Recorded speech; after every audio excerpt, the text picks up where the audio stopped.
Video গেমের addiction অসংখ্য ছাত্র সমাজের জীবনের মূল্য পরিবর্তন করে দিচ্ছে। বহু ট্যালেন্টেড ছাত্র পড়াশোনা ছেড়ে তাদের কেরিয়ারকে দিশাহীনভাবে চালাচ্ছে। আজকে এই ভিডিওতে এই ভিডিও গেমের অ্যাডিকশন সম্বন্ধে কিছু কথা তোমার সাথে শেয়ার করছি একটা স্টোরির মাধ্যমে। একটা স্টুডেন্ট মাধ্যমিকে স্টার মার্কস পায়। গ্রামের ছেলে অতি পরিশ্রম করে অনেক নাম্বার পাওয়াতে বাবা মাও খুশি। তাই বাবা মা প্ল্যান করলো যে ছেলেকে আমার সায়েন্স নিয়ে পড়াশোনা করাবো। এখানেই বাদ সাধলো। 11-এ ওঠা মাত্রই পেয়ে গেল একটা ফোন। সায়েন্সে পড়ছে, ভালো ছেলে, বাবা মা জানে। বাবা মা তাদের প্রতিটা রক্তর বিন্দু দিয়ে ছেলেকে বড় করার জন্য স্বপ্ন দেখছে। ওইদিকে ছেলে ফ্রি ফায়ার বা এইরকম জাতীয় অনলাইন গেম খেলে আস্তে আস্তে রসাতলে যাচ্ছে। কেমনভাবে? ক্লাস 11 থেকে 12 উঠে গেছে, কোনো বই কেনেনি। বই কেনার পয়সা নিচ্ছে, টিউশন ক্লাসে যাওয়ার জন্য পয়সা নিচ্ছে। টিউশন ক্লাসেও আদৌ করছে কিনা সেটাও ঠিক নাই। 12-এ উঠে 12-এর ম্যাথের বইয়ের প্রয়োজন হয়, তো সেই ছেলে কি প্ল্যান করে না 11-এর ম্যাথের বইতে 11 কেটে 12 লিখে দিচ্ছে এবং বইটাকে মাঝ বরাবর কেটে বইয়ের মাঝে ফোন রেখে গেম খেলছে। ওদিকে বাবা মা ভাবছে ছেলে আমার বড় হচ্ছে। স্টার মার্কস পাওয়া ছেলে আজকে তার কাছে দিশাহীন। আজকে না 11 কমপ্লিট না 12 কমপ্লিট, এরকম আমরা দেখতে পাচ্ছি আশেপাশে আমাদের সোসাইটিতে। তো আজকে আমি ভাবলাম যে কিছু বিষয় তোমাদের সাথে আলোচনা করার। আমি জানি অনেকে আছো যারা গেম খেলে, তাদের কাছে অ্যাডিকশন নয়, জাস্ট টাইম পাস। কিন্তু রিসার্চ বলছে 2% থেকে 10% স্টুডেন্ট এফেক্টেড হচ্ছে। তাহলে আমরা যদি দেখি 100 জনা যদি স্টুডেন্ট যদি গেম খেলে, তার মধ্যে 10 জনা মতন আছে যারা নিজেদেরকে কন্ট্রোল করতে পারছে না, যারা অ্যাডিকশনের মধ্যে চলে যাচ্ছে। এই অ্যাডিকশনের জন্য যখন আমি গুগলে গিয়ে সার্চ করলাম বা ইউটিউবে গিয়ে সার্চ করলাম, এত ভিডিও পেলাম, দেখে আমার ভয় লেগে গেল। এমন ভিডিও দেখলাম যে অনবরত গেম খেলার জন্য কন্টিনিউ বিহেভিয়ারাল চেঞ্জেস এসে গেছে। অটোমেটিক তাদের হাত নড়ছে, কাঁপছে, এরকমভাবে বিহেভ করছে। তাদের খাওয়া দাওয়া ঠিক নাই, রোগা পাতলা টিনটিনা হয়ে গেছে, বিভিন্ন রকমের ভাবে অ্যাক্টিভিটিস দেখাচ্ছে, অ্যাংজাইটি দেখাচ্ছে, রাগ দেখাচ্ছে। তাহলে ওই সকল ছেলেদের ভবিষ্যৎ কি হবে ভাবো। গেম অবশ্যই আমাদের মনোরঞ্জনের জন্য বানানো হয়েছে। গেম আমরা যখন খেলি, আমরা যখন আউটডোর কোনো গেম খেলি, তো আমরা কি করি, একটা ধরো বলা যেতে পারে সবাই মিলে একটা গেমের জন্য ছুটি, ফুটবল বা ক্রিকেট। গেম খেলা বা যে কোনো জিনিসকে যখন যেটা আমার ভালো লাগে, সেই ক্ষেত্রে আমাদের যেটা হয়, আমাদের ব্রেনে ডোপামিন নামক একটি নিউরোকেমিক্যাল ক্ষরণ হয়, যার ফলে আমরা সেটাকে প্লেজার অনুভব করি। আর সেটা যখন আমার কাছে পার্সোনালি কোনো একটা জিনিসের মধ্যে হয়, যখন আমরা অনলাইনে খেলছি, এই ডোপামিনটা অনবরত ক্ষরণ হয়। কারণ আমরা প্রতিটা লেভেলে যখন আমরা ক্রস করতে থাকি, একটা ধাপ থেকে সেকেন্ড ধাপ থেকে যখন থার্ড ধাপ যাই, আমরা আরও পেতে চাই। আর এটাতেই আমাদের আরও বেশি ডোপামিনকে সিক্রেশন করি এবং যার ফলে আমরা কন্ট্রোল করতে পারি না। কতটা সময় আমার কন্ট্রোলে থাকা প্রয়োজন আমরা বুঝতে পারি না। এটা কিন্তু আমাদের সোসাইটিতে ঘটছে। তাহলে বিষয়টা এটাই, যদি 100টার মধ্যে 10টা ছেলে এফেক্টেড হয়, সমাজে আগামীতে কত ক্ষতি আসছে, এই 10টা ছেলের ভবিষ্যৎ কি হবে, তাদের কি পরিবর্তন ঘটছে। রিসার্চ যেটা বলছে, 1, তারা পড়াশোনার প্রতি ফোকাস করতে পারছে না। ইভেন তাদের নিজস্ব যে কেয়ার টেকিং ব্যাপারটা, সেটা ফোকাস করতে পারছে না। নিজের পার্সোনাল কাজগুলোকেও ঠিকঠাক করতে পারছে না। সমাজে কারোর সাথে মিশতে পারছে না। কোনো অ্যাক্টিভিটিতে তারা পার্টিসিপেট করতে পারছে না। এই বিষয়ে দুটো এক্সাম্পল দিই। একটা ক্লাস 5-এ পড়া ছেলে, ক্লাস 5-এ পড়ছি, ভাবো কতটা তার বয়স।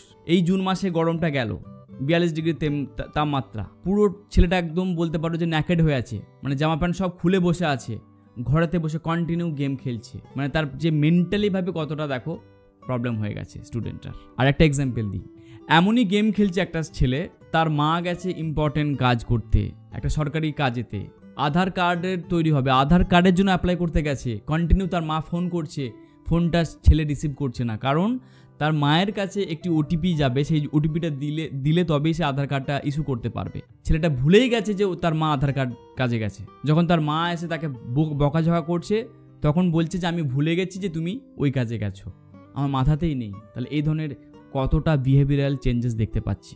এরকম হাজারো এক্সাম্পল তোমরাও জানো, তোমরাও শিকার হচ্ছ, আশেপাশে দেখতে পাচ্ছ।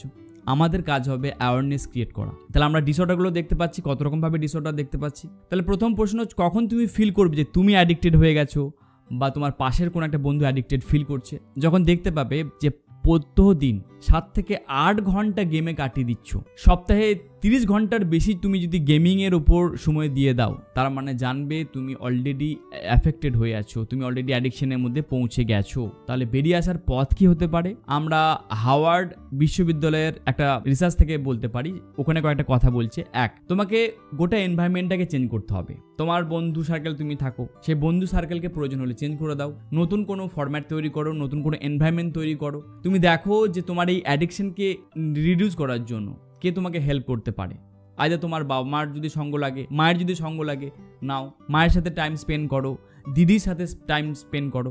আমি বলতে চাইছি যে সেই সকল ব্যক্তিদের সাথে টাইম স্পেন্ড করো যেখানে তোমার এই অ্যাডিকশনকে রিডিউস করাবে। তার সাথে তুমি সোশ্যাল কাজের সাথে যুক্ত হও, কোনো একটি টাস্ক নাও, সারাদিনের ফ্যামিলির যে কাজ আছে কোনো একটা টাস্ক নিতে পারো। বাচ্চাদের ক্ষেত্রে বলবো যারা বয়সটা তোমার 10 থেকে 15 বছর বয়সে, তো সেই ক্ষেত্রে অবশ্যই তোমরা আউটডোর গেম খেলার জন্য ছোট, ফ্যামিলিদের সাথে গল্প করো, গল্প শোনার চেষ্টা করো। এবং বাবা মার ক্ষেত্রেও বলি, আপনাদেরও যেটা কাজ হবে যে সময় অনেক বেশি দেওয়া তাদের সাথে। ওকে, তো এই গেম অ্যাডিকশনকে অনেক রিসার্চ বলছে যে গ্যাম্বলিং ডিসঅর্ডার, মানে অর্থাৎ যারা গ্যাম্বলিং করে, যারা জোয়া খেলে, তেমন তাদের যেমন মেন্টালিটি হয়, এই গেম খেলাটাও সেম। কারণ গ্যাম্বলিংয়ের মধ্যে কি হয়, আবার দেবো আবার জিতবো, আবার দেবো আবার জিতবো, হেরে গেল আবার খেলতে হবে, ঠিক সেম মেন্টালিটি আসছে। বর্তমানে ট্রিটমেন্ট হিসাবে দুটো ট্রিটমেন্টকে এখন অবধি করা হচ্ছে। একটা হচ্ছে সিবিটি, কগনিটিভ বিহেভিয়ারাল থেরাপি, যেটা সাইকোলজিস্ট বা থেরাপিস্টরা করছেন। সেখানে কিভাবে একটা গোল ওরিয়েন্টেড একটা কোনো টাস্ক দিচ্ছে, টাস্কটা দিয়ে তাকে যাতে ফিল করে যে কাজটা করে আমি অ্যাচিভ করতে পারলাম, এই ধরনের কিছু ফিজিক্যালি টাস্ক দিচ্ছে। এবং ওই সময় যারা অ্যাডিকশন হয়ে আছে তারা কিভাবে তাদের মেন্টালিটি কি এফেক্ট ফেলছে, তাদের বিহেভিয়ারাল কি প্রবলেম হচ্ছে, সেটা কিন্তু দেখার চেষ্টা করছে। এরকমভাবে ট্রিটমেন্ট করছে। আরেকটি ট্রিটমেন্টের কথা আমরা জানতে পারছি, গ্রুপ থেরাপি। গ্রুপ থেরাপিটা যেটা বড় বড় কনসাল্ট তো আছি, আমরাও যেটা করতে পারি, যখনই দেখবো কোনো একজনা যারা গেমিং এফেক্টেড হয়ে গেছে, গেমিং অ্যাডিকশন এসে গেছে, সেই ক্ষেত্রে তাদেরকে আমরা গ্রুপের মধ্যে নিয়ে বিভিন্ন রকমভাবে ডিসকাশন করা, কথা বলা, আলোচনা করা, তাদেরকে কোনো একটা বিষয়ে অ্যাক্টিভিটিকে দেখানো। তো তাকে যত বেশি আমরা গ্রুপভাবে ইনভলভ করাতে পারবো, সামাজিক কাজের সাথে যুক্ত করাতে পারবো, আস্তে আস্তে আমরা রিডিউস করাতে পারি। আর একটা কথা বলি, বর্তমানে যাদের প্যারেন্টসদের কথা বলবো, যারা দেখছেন যে ছেলে মাধ্যমিক দিচ্ছে, 9-10-এ পড়ছে, হাতে মোবাইল দিয়ে দিচ্ছেন, আপনারা লক্ষ্য করছেন না, কোথাও না কোথাও আপনাদেরও এখানে দোষ আছে। আপনারা অনেকটা সময় তাদেরকে দিয়ে দিয়েছেন। আপনারা এক তো আলাদা করে ওরা ঘুমায়, তো রাত্রি 11টা থেকে 2টো অবধি 3টে অবধি কী করছে আপনি জানেন না। এটা কিন্তু একদিনে হয়নি। এই যে রাত্রি 11টা থেকে ফোন দিয়ে দিচ্ছেন হাতে, দরকার নেই, সারাদিন ফোন থাকুক হাতে। কারণ আমরা জানি যে এখন অনলাইন টিচিং ব্যাপার এসে গেছে, স্কুল কলেজের ক্ষেত্রে ওটা মোবাইল লাগবে, সেটা আমরা জানি। তো 10টার পর বা 8টার পর ফোন নিয়ে নেবেন, আবার পরের দিন দেবেন অফিস টাইমে, এবং দেখবেন যেন ফোন নিয়ে যেন সে আলাদা না হয়ে যায়। এটা আপনাদের কাজ হবে প্রথম। তা না হলে এফেক্টেড হয়ে গেলে ওই স্টুডেন্টকে সামাজিকভাবে ফিরিয়ে আনা খুব প্রবলেম হয়ে যাচ্ছে। ওকে, বিভিন্ন রকমভাবে তারা মেন্টালি ডিসঅর্ডার হয়ে যাচ্ছে, ইভেন তারা ভুলে যাচ্ছে সে কে, তাদের আইডেন্টিটি পুরো ক্রাইসিস হয়েছে, পুরো স্কিজোফ্রেনিয়া রোগের মধ্যে ফেসে যাচ্ছে এই ধরনের স্টুডেন্ট। যারা এই অ্যাডিকশনের মধ্যে এসে গেছো তাদের জন্য একটি কথা বলবো, অ্যাজ সুন অ্যাজ পসিবল যে কোনো সাইকিয়াট্রিক বা সাইকোলজিস্টের কাছে গিয়ে কনসাল্ট করার চেষ্টা করো। সেখানে কিছুটা হলেও আমরা এখানে রিকভারি করতে পারবো। তা না হলে ওসিডি বলে ডিসঅর্ডার এসে যাবে, তা না হলে আরও স্কিজোফ্রেনিক মতন রোগ এসে যাবে, যেটা আমাদের জন্য অনেকটাই ক্ষতি, যেটা আমাদের লাইফকে ডিস্ট্রয় করে দিতে পারে। ডেসক্রিপশনে আমি একটি গুগল শিট পাঠাচ্ছি। এই গুগল শিটেতে আমি 10টা ক্যান্ডিডেটকে পার্সোনালি আমি কিছু কনসাল্ট করার চেষ্টা করব। সেখানে আমি NLP ইউজ করার চেষ্টা করব। NLP হচ্ছে নিউরো লিঙ্গুইস্টিক প্রোগ্রামিং বলে একটি ফরম্যাট। এই নিউরো লিঙ্গুইস্টিক প্রোগ্রামের মাধ্যমে আমি চেষ্টা করব 10টা স্টুডেন্টকে মাত্র তাদেরকে কিছু হেল্প করার, এবং এটা হবে ফ্রি অফ কস্টে। আমি চেষ্টা করব যে উইকে 2টো করে সেশন দেওয়ার 1 ঘন্টার, এবং তাদের যদি কোনো পরিবর্তন আসে কিনা সেটা আমি চেষ্টা করব with the help of parents. অবশ্যই বাবা মায়ের এখানে সঙ্গ লাগবে, ওনাদের সাথে কথা বলে কিন্তু এই প্রসেসকে অ্যাপ্লাই করতে পারি আমরা। ভিডিওটা কেমন লাগলো অবশ্যই কমেন্ট করে জানিও, আর এরকম ভিডিও পাওয়ার জন্য আমার চ্যানেলটি সাবস্ক্রাইব করো। পরের ভিডিওতে আবার দেখা হবে। Thank you very much.